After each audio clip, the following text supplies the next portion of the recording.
Le Volkswagen T-Roc, c'est 1 million d'exemplaires vendus à travers le monde depuis son introduction fin 2017, dont 600 000 rien qu'en Europe. Chez nous, c'est la deuxième meilleure vente de la marque, derrière la Polo, mais devant la Golf. Un beau succès qu'il n'était pas nécessaire de rembourser en profondeur.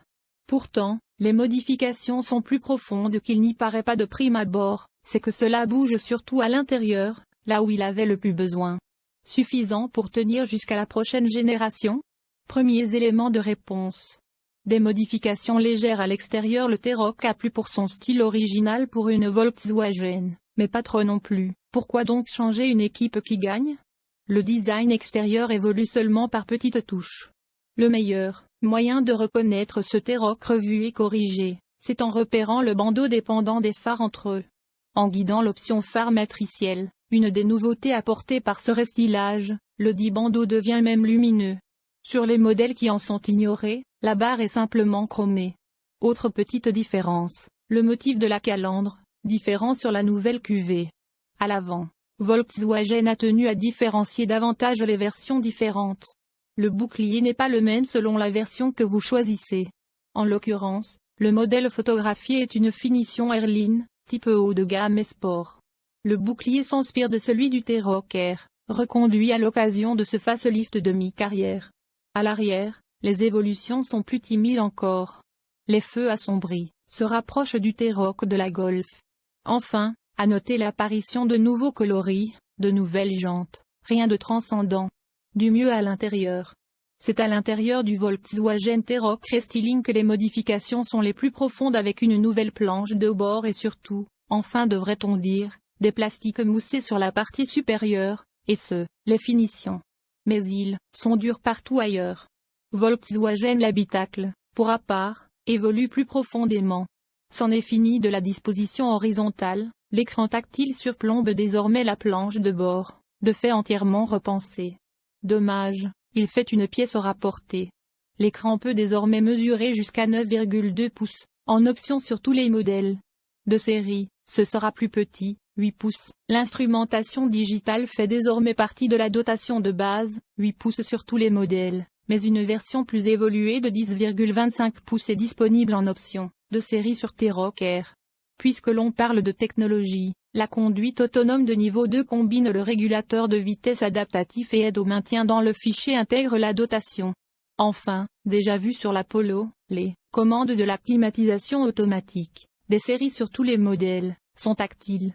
C'est mieux que de devoir passer par l'écran central pour changer la température, mais ça ne remplace pas de vraies commandes physiques. Le T-Roc avait surpris et pas en bien à sa sortie par la qualité de sa finition, et notamment le choix des matériaux tout durs et plutôt bas de gamme. Le modèle facelifté corrige le tir avec des plastiques en sur-élamot quelle que soit la finition, ou la présence de tissu ou de simili-cuir, comme ici sur le modèle Airline, sur les contreportes. Mais ces dernières sont toujours constituées exclusivement de plastique dur et peu flatteur. Il y a du mieux, mais on en attendait encore un peu plus. À partir d'environ 28 000. Le facelift concerne, on l'a vu, le T-Roc Air, dont les caractéristiques techniques n'évoluent pas, il délivre toujours 300 chevaux. Mais également le cabriolet, annoncé il y a à peine plus d'un an. Soit dit en passant, cette variante originale s'est écoulée à près de 3000 exemplaires depuis avril 2020. Un score honnête. En ce qui concerne les motorisations, aucun changement à prévoir à l'exception de la version 4 roues motrices essence, 2.0 TSI de 190 chevaux qui passe à la trappe. On devrait donc retrouver les deux essences de 110 et 150 chevaux et les deux diesels de 115 et 150 chevaux, ces deux derniers n'ayant pas été proposés sur le cabriolet, il n'y a pas de raison pour que cela change. Les commandes du T-Roc Restylé seront ouvertes dès la semaine prochaine.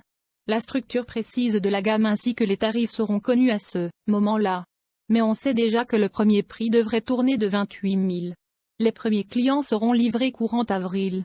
Au sommet de la gamme se trouve à nouveau le T-Roc Air avec ses puissants 300 chevaux, 224 kW, et 400 Nm, 295 lb/p, pour un sprint de 0 à 62 000 par heure en 4,9 secondes.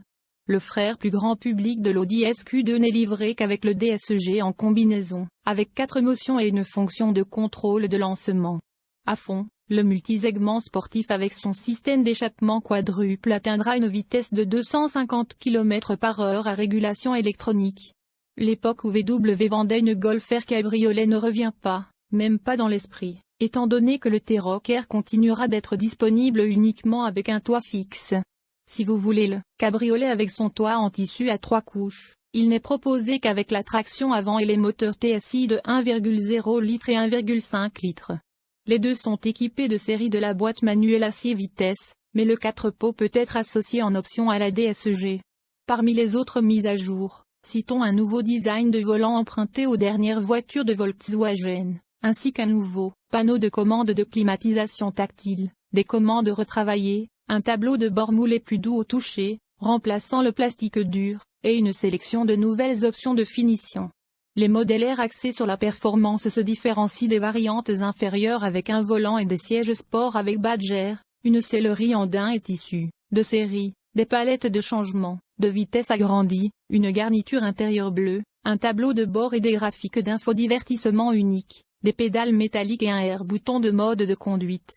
La suite d'assistance à la conduite du T-Roc a également été étendue avec le système Travel Assist de Volkswagen, qui peut accélérer, freiner et centrer la voiture dans sa voie jusqu'à 210 km/h, avec les mains du conducteur sur le volant.